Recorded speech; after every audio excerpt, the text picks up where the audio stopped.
قبل سؤال المكورة على مسنتين مدام وقتين خالي سجلسن runtii waqtiga idin sugay maanta ma xariijina in calafka ahel doono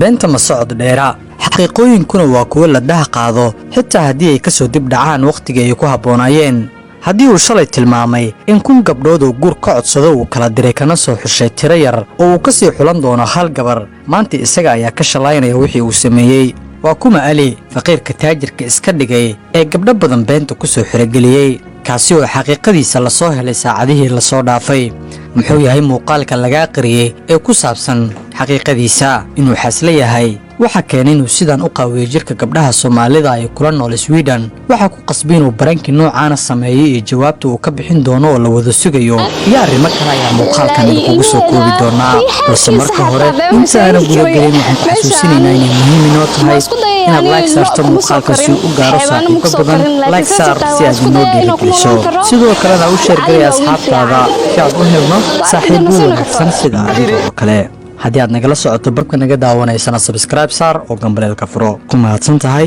sida aad inoola jaanqaadayso Ali waa wiil Soomaaliyeed oo ku nool qurbaha si gaar ah Sweden balse wuxuu Soomaalida uga yaabsaday barnaamij uu ka soo shaqeeyay oo uu isaga dhigayo wiil taajir ah oo xoolo badan ku dhaqanaya baadiyaha Sweden waa xaqiiqiin uu xoolo dhaqato yahay laakiin xoolahan ma isaga iska leh mise waxa uu goobtan ka yahay shaqaale aan qaadan mushaar sare muuqaalkan ayaad ku ogaan doontaa Ali waxa la isku raacay inuu yahay wiil ku nool Sweden aad baan uga helay waxa weeyaan meel aan ku noolaan karayo dareenkaygana maanta lama soo koobi karayo aad baan faraxsanahay waa meel aan uga dhacay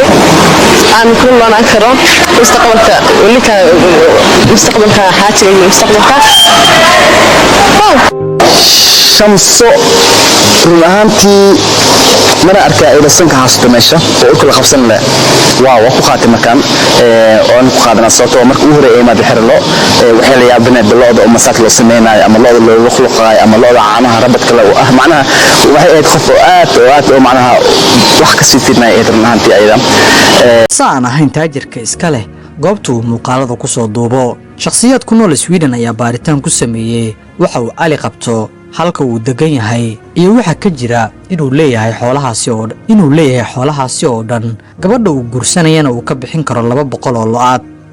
sidoo uu ku faafiyay barihiisa bulshada Ali waxa uu doonayay gabar kula noolaata baadiyaha maadaama uu taajir yahay lacag badan uu haysto gabdho badan ayaa ka soo muuqday meeshan aad ugu hele laakiin dhibka